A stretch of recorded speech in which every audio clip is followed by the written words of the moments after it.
Hi everybody, I'm Michelle and welcome to the Book Orchard. This is my new channel and I'm so excited to be talking to you guys about some of the books that I'm reading at the moment. I've always been such an avid bookworm, and this is, obviously I discovered booktube a couple of months ago, and this has just been such an incredible ride, bringing me back down to my roots and getting me back into reading again. And I just love sharing some of the books that I'm reading, so I'm going to do that with you guys today on my brand new channel. So what I'm going to be doing with you guys today is just a little wrap up of my January reads. One of the first series that I read this year was by Maggie Stiefvater, The Raven Boys, and this is a series of 4 books. It starts out with The Raven Boys, The Dream Thieves, Blue Lily Lily Blue, and The Raven King. So these books follow a story about 4 boys as well as a girl by the name of Blue.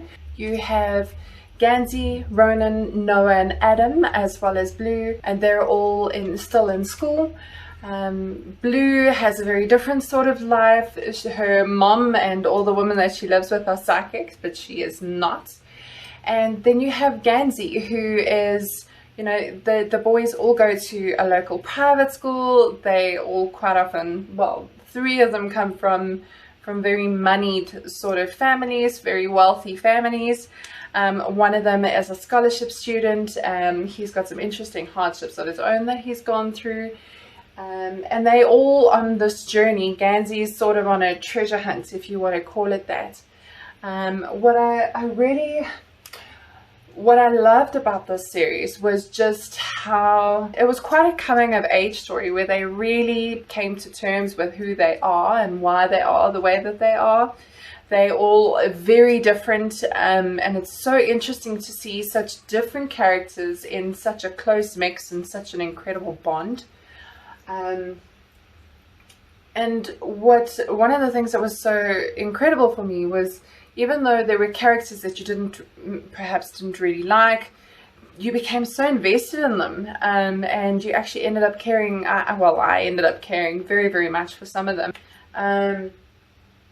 and caring quite a bit about their outcome in the story, which I found very, very interesting. It's not something that I think it's very interesting that an author is able to bring out such an emotion in characters that you wouldn't necessarily like in real life. The imagination was absolutely incredible. The story, the way things, gosh, some of the things in this book, I was like, how on earth did this author think of that? The character around Ronan and some of the intricacies in his life and some of the things that he is able to do, I'm not going to say anymore, but although I was incredibly invested, I did feel some sort of distance between myself and the characters, which was sort of an odd sort of thing as I was reading. I was invested and removed in the same token. That's probably going to make absolutely no sense. But I did really enjoy the series. It was very enjoyable read. Definitely one I would recommend. I love binge reading, so I'll quite often follow a series all the way through or wait until I have all the books for a series before I'll finish reading them. But the next series I read this January was the Shadow and Bone trilogy by Leigh Bardugo, which starts out with Shadow and Bone, Siege and Storm, and then Ruin and Rising. Definitely one of my new favorites. The characters were incredible, very in-depth. It follows, a very close friendship, as these kids were originally orphans, and they started out together, and it's just incredible how you've watched them grow up and change in their personalities and develop and kind of grow into themselves. So it's definitely like a coming of age story. You have Alina and Mal, who are main characters in this. Alina is obviously the heroine in this book, and they've grown up together. They are both orphans in this world where people can be born absolutely normal, and some people are born with these powers, and they're called Grisha. And these Grisha can have different abilities to somewhat manipulate fire, earth, water. And the leader of these Grisha is the Darkling. Right through the middle of their land is an area called the Fold, whereas there is complete and utter darkness. It's like a rip in their world, in their land. and it's occupied by monsters, and in order to access their ports, their seaports for the country, they have to go through this area, and obviously it's very dangerous. It's incredibly dark, and on their first journey going through, something happens that awakens a power, a Grisha ability in Alina, and the story follows how she discovers her power and how this whole thing unfolds in the leader of the Grisha, the Darkling, you know, obviously trying to help her come to grips with her new power and establish herself, and he wants to use her power in ways that work for him. One of my favorite things about the series was definitely how complex the characters were. Although there's definitely an affinity and quite a bond between Alina and Mal, there's also a bond that develops amongst certain other characters in the story, and it's definitely very true to life, because things are not quite often aren't quite that simple. It's not so cut and dry, and it's a wonderful coming of age story where she obviously finds her own, comes into her own, and discovers what's right for her. Definitely an absolute favorite, new favorite of mine. Brilliant series to read. As I said, I tend to be quite a binge reader, so after reading 2 series straight through, I decided that I wanted a little bit of light reading, so I went on to Nicholas Sparks' The Wedding. I really love this. I'm sure everyone has seen the movie that sparks this one. It's The Notebook. So this is the sequel to Notebook, and here Noah is an old man already, and his eldest daughter is obviously been married for many years, and Noah's eldest grandchild is now engaged to be married, and it's all about the wedding.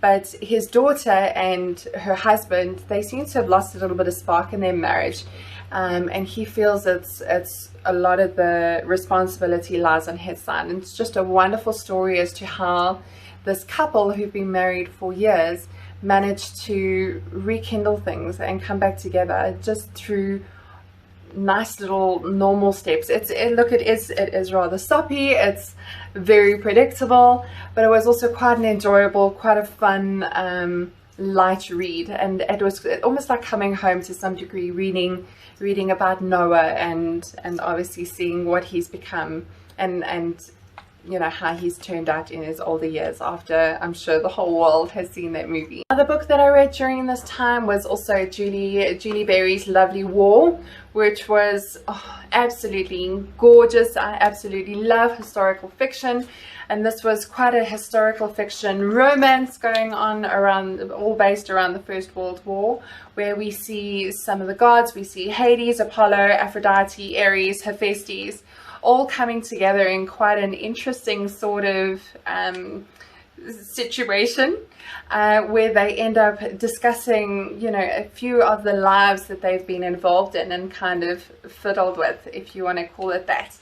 And the story then folds on 4 characters who are thrust into each other's lives in very interesting and unique ways. And the story follows them on their journey through the war, and how they kept in communication with each other, their experiences, and it ended up just being one of the most lovable, like heart-wrenching stories that I've read in quite a long time. So the next series I'm busy reading at the moment is An Ember in the Ashes by Sabaa Tahir. I'll do the video for you guys when I've read the whole series, just to tell you my thoughts and give a little bit of wrap-up of the series as a whole. And basically what the story is about is it follows 2 perspectives, and first we have Laia, who is a scholar, and then we have Elias, who is basically a soldier in the Empire. He's currently attending the local school, well, the school for the area, Blackthorn, which basically turns him into one of the most elite soldiers. They have to wear masks, and they obviously control the Empire to a large degree. They are the Emperor's main force, and they find that the Emperor's line is not secure. He doesn't have any heirs. and that it's been foretold that the Emperor's line is going to fail. So they put 4 of these top students, Elias is one of them, through trials in order to determine who the next emperor will be. Elias doesn't want to be part of this empire, he actually wants to desert. And Laia has, her brother's actually been arrested by the empire, and in order to try and save her brother, she has gone to the resistance to ask them for help. The resistance has in turn asked her to spy on the commandant for them, and the commandant is the leader of this Blackthorn Academy, and quite a vicious woman. So An Ember in the Ashes is the story of how, you know, from both perspectives, how these two meet and how they move forward together and move on to try and save her brother. And definitely a coming of age story, thoroughly enjoyable, loved around the world. I'm sure many have already read this, but like I said, I will do a short video. I'll do a video at a later point, just doing a wrap up. Another series I'm a little bit of develop and kind of grow into themselves. So it's definitely like a coming of age story. You have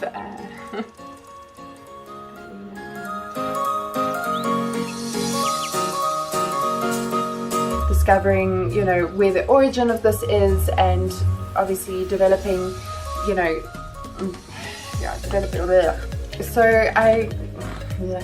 So in An Ember in the Air, to help her brother to become a spy for the commandant, who it turns out is